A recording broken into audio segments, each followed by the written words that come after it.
Solo Sikoa arrested and ambushes Jacob Fatu backstage on WWE Raw. The Bloodline chaos just reached a boiling point on WWE SmackDown. In this explosive episode, tensions erupt as Solo Sikoa gets arrested in a jaw-dropping moment, only to return with fury, launching a brutal backstage attack on Jacob Fatu. Is this the end of the new Bloodline alliance? Or just the beginning of a full-scale war? What if I told you that the most dominant force in WWE today staged his own downfall, just to take out his own flesh and blood? What if I told you that inside the very arena where careers are made and legacies are broken, a man was arrested in front of his brothers, only to return moments later like a vengeful ghost, soaked in betrayal and rage? And what if I told you that everything we thought we knew about the Bloodline, about Solo Sikoa, about family, was a lie? This is not just a wrestling story. This is a story of deception. Of brotherhood turned to bloodshed. Of a man who would rather destroy his own family than lose his grip on power. And it all began on one of the most chaotic nights in WWE SmackDown history. The camera cuts to a screech of tires. Sirens wail in the background. Smoke is rising from a twisted vehicle parked just outside the arena. The image is shaky, almost frantic, shot from the hip of a production assistant who just happened to be rolling. Through the haze, we see him. Solo Sikoa. The United States champion. The enforcer of the Bloodline. But tonight, he's not the hunter. He looks shaken, wide-eyed. A trickle of sweat, and maybe blood, runs down his temple. Tonga Loa is beside him, bleeding from a cut above the eye, screaming at security to back up. "Call Pierce," someone yells off camera. "Get Adam Pierce, now." Within minutes, the arena is buzzing. Not from the crowd, this is still pre-show, but from the sudden eruption of chaos just outside the loading dock. WWE security, medical staff, police. All scrambling to control a scene that, in hindsight, was never meant to be contained. According to initial reports, Solo Sikoa's black Escalade had slammed into a parked maintenance vehicle while arriving at the venue. The impact was loud. Windows shattered. The front end of the SUV was a mess of twisted metal and smoke. And yet, somehow, Solo and Tonga Loa emerged mostly unharmed. At first, it looked like a freak accident. But in WWE, nothing is ever just an accident. Within moments, Solo was pointing fingers. Literally. Jacob Fatu, his own cousin. His bloodline brother. The man Roman Reigns himself endorsed as the future. He did this. Solo was heard shouting, his voice hoarse with fury. He planned this. He wants me gone. Tonga Loa backed him up. With a towel pressed to his forehead, he nodded. It's Fatu. This ain't random. WWE officials didn't know what to make of it. Neither did Adam Pierce, who arrived minutes later wearing his usual suit, but now with eyes wide in disbelief. His initial reaction was to shut the cameras down, but the damage was done. The footage was out. The narrative had begun. A family imploding on live television. But this was only the beginning. As the official SmackDown broadcast rolled on inside the arena, the chaos outside simmered behind the scenes. Announcers didn't mention the crash. The crowd wasn't told. But wrestlers backstage were shaken. Some whispered that Solo had finally snapped. Others said Jacob had been planning a coup for weeks. The locker room was divided, afraid. And then came the moment no one expected. 2 hours later, midway through the show, uniformed police officers walked through the corridor backstage. Calm. Silent. Determined. They weren't there to escort a talent for a storyline. This wasn't kayfabe. This wasn't just business. They were there to arrest Solo Sikoa. It happened right outside the catering area. Cameras caught it. Not planned, not scripted, not cleared with creative. The second Solo saw the cops, he exploded. What the hell is this? I'm the Bloodline, he roared, pushing chairs out of his way as Tonga Loa tried to intervene. You can't do this. Loa shouted. "We're the main event." But they could. And they did. Solo Sikoa was cuffed. Hauled off. And as he passed the production crew's cameras, his eyes locked into the lens with one chilling, unblinking glare. This ain't over. The internet exploded. Twitter, or X, lit up in seconds. Clips flooded Reddit. Fans speculated, was this part of a new storyline? A heel turn? A work? But then the police statement came in, released directly to WWE personnel. Solo Sikoa had allegedly staged the car crash. Initial footage suggested he'd manipulated the scene to make it look like an attack. And worse, there was internal belief that Tonga Loa helped him set it up. The goal? To frame Jacob Fatu. To make the crowd turn. To justify taking him out once and for all. But here's the twist. Solo didn't stay gone. In what felt like a scripted thriller playing out in real time, Solo Sikoa returned later that same night. The police? Gone. The charges? Disappeared. No one could explain it. Some said he posted bail in record time. Others whispered that someone higher up pulled strings. Heyman? Reigns? Whatever the truth, one fact remained. Jacob Fatu was still in the building, and Solo Sikoa was coming for him. We'll get to that confrontation later, the brutal chair assault, the screams, the carnage. But for now, understand this. This was not just a story about one man snapping. This was a war. A civil war. A calculated act of betrayal dressed up as an accident. An arrest turned ambush. A family tearing itself apart from the inside, with the world watching. And at the heart of it all, is a question no one can answer. Who is really pulling the strings? Is Solo Sikoa the puppet, or the puppet master? Is Jacob Fatu the victim, or the threat? And when Roman Reigns returns, because make no mistake, he will return, whose side will he take? This isn't just wrestling anymore. This is personal. This is blood. This is war. And this is only the beginning. Before the sirens screamed. Before the cameras caught Solo Sikoa in handcuffs. Before blood was spilled on cold concrete and before fans across the world watched chaos unravel in real time. There was a fracture. Not a break. Not yet. But a fracture. Hairline. Subtle. Easy to ignore if you weren't paying attention. But inside the bloodline, something had changed. Something vital had shifted. And for those who looked closely, the signs were everywhere. The world knew the bloodline as the most dominant faction in modern WWE history.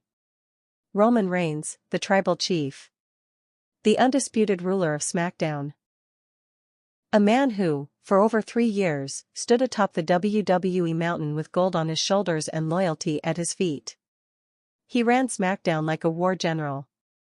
Ruthless. Calculated. Untouchable. But then, he vanished.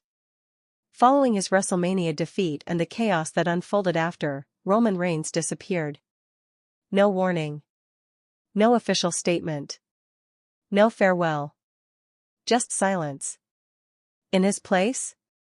Solo Sikoa. At first, it seemed temporary. A mere placeholder until the tribal chief returned. But weeks became months. And Solo didn't just stand in Roman's shadow, he began casting one of his own. With Paul Heyman at his side and Tonga Loa watching his back, Solo started calling the shots. Deciding matches. Deciding punishments. Deciding who wore gold, and who didn't belong. And then came the arrival of Jacob Fatu. He didn't come with fireworks. He didn't even speak for the first 2 weeks. But his presence alone shifted the atmosphere in the locker room. A beast in silence. A warrior with heritage. Fans instantly drew comparisons to a young Roman, raw, intense, unreadable. He was family, yes. But he didn't bend the knee. Not to Heyman. Not to Solo. And Solo noticed. At first, he played it off. In interviews, he smiled. Jacob's a soldier. He's Bloodline. We're stronger together. But backstage? The stories were different. Eyewitnesses claimed Solo was becoming paranoid. That he watched replays of Jacob's matches multiple times. That he demanded Heyman tell him what Roman had said to Jacob before his debut. Tonga Loa, fiercely loyal to Solo, began echoing that paranoia. "He's not here to help," he once whispered, caught on a hot mic during a backstage segment. "He's here to replace you." And that was the moment everything began to fall apart. Behind the scenes, a power struggle was growing. On one side, Solo Sikoa. Bloodline heir by default. He was the man who stood when Reigns fell. The man who enforced Roman's will even in his absence. He carried the U.S. title like a badge of authority. In his mind, he had earned his seat at the head of the table. On the other, Jacob Fatu. Explosive. Unapologetic. A silent storm. He didn't chase power, but power followed him. Every match he wrestled, the crowd got louder. Every promo he didn't cut, the mystique grew. To fans, he was the natural successor. To the locker room, he was becoming the new alpha. To Solo? He was a threat. Tensions grew with every SmackDown. There were stares across catering. Matches that felt more like statements. Tag team pairings that ended with Jacob walking up the ramp alone while Solo glared from the ring. And through it all, Paul Heyman said nothing. Perhaps the most suspicious silence of all. If there was one man who always had the ear of power, it was Heyman. He had backed Roman with near religious loyalty. He had whispered orders into Solo's ear when Roman was gone. But now? He watched from the sidelines. Whispers spread through WWE HQ that Heyman was playing both sides. That he'd been spotted meeting with Jacob Fatu in private. That he saw the writing on the wall. If the tribal chief was never returning, then a new one had to rise. And Heyman, as always, intended to stand next to whoever wore the crown. Meanwhile, Adam Pearce, tasked with keeping SmackDown operational amidst the civil unrest, was walking on eggshells. He'd tried interventions. Private meetings with Heyman. Direct orders to separate Solo and Jacob in weekly bookings. But none of it worked. Because this wasn't about business anymore. It was about legacy. It was about identity. And it was about control. What few fans realized was that behind the blinding lights of SmackDown, there was a real question hanging over the entire Bloodline storyline. Who actually leads? Was it still Roman Reigns, speaking from exile? Was it Paul Heyman, pulling strings behind the curtain? Was it Solo Sikoa, seizing power by force? Or was Jacob Fatu the destined new tribal chief? The confusion wasn't just creative. It was personal. Real. Backstage sources confirmed that Jacob and Solo hadn't spoken privately in over 3 weeks before the crash. They refused to ride together. Jacob arrived alone. Solo and Tonga had their own separate locker room. Even interviews became tactical. Solo refused to acknowledge Jacob's name directly, only referring to him as the new guy. When asked in a podcast interview if he saw Jacob Fatu as a future world champion, Solo responded coldly. "I see a lot of future in a lot of people. Doesn't mean I'm handing over anything I bled for." That single quote sent shockwaves through the fanbase. The bloodline wasn't just splitting. It was on fire. And when fans think of that moment, the night everything exploded, they often focus on the arrest. The assault. The spectacle. But what they often miss is how inevitable it was. A family stretched to the brink. An empire ruled by absence. An enforcer turned tyrant. A silent challenger rising from within. This wasn't a betrayal that happened overnight. This was pressure building, moment by moment, until it cracked. And all it needed was a spark. That spark came in the form of an SUV, a staged crash, and a man willing to be arrested if it meant justifying violence. Because for Solo Sikoa, it wasn't just about control anymore. It was about survival. He didn't see Jacob Fatu as family. He saw him as the knife at his back. And before that knife could plunge, Solo struck first. It started with a sound. Not a theme song. Not a crowd pop. Not the opening pyro. But a bang, sharp, metallic, abrupt. The kind of sound that doesn't belong in a parking lot unless something's gone terribly wrong. The kind of sound that makes security guards grab their radios. The kind of sound that stops production crews in their tracks and sends interns sprinting toward the loading bay. It was 5:37 p.m. 90 minutes before WWE SmackDown was set to go live. And just outside the loading dock of the arena in Phoenix, Arizona, chaos unfolded. WWE staff arriving early were the first to see it. A black SUV, Solo Sikoa's rental, smashed headfirst into the side of a production truck. The hood crumpled like paper. Smoke billowed out from beneath the engine block. The passenger side door was flung open. One of the tires rolled slowly across the pavement. Inside? 2 men. Solo Sikoa stumbled out first. Blood trickled from a small cut above his right eyebrow. He looked dazed but upright, furious but steady. Tonga Loa wasn't as lucky. He crawled out of the other side, holding his head, eyes wide with confusion. "Get help," someone shouted. Security rushed in. Trainers and EMTs followed. Cameras weren't supposed to be rolling yet, but one handheld rig from the pre-show crew happened to catch the scene as it unfolded, raw, unscripted, unfiltered. What the hell happened? Adam Pearce's voice rang out as he jogged onto the scene, phone in hand. Solo Sikoa didn't hesitate. He pointed toward the arena entrance. "Jacob," he growled. It was Fatu. Pierce stopped cold. "Fatu? What are you talking about?" Solo's eyes were wild now. Anger, fear, desperation all wrapped into one expression. "He set us up. I saw his guy parked there. I saw it, Pierce.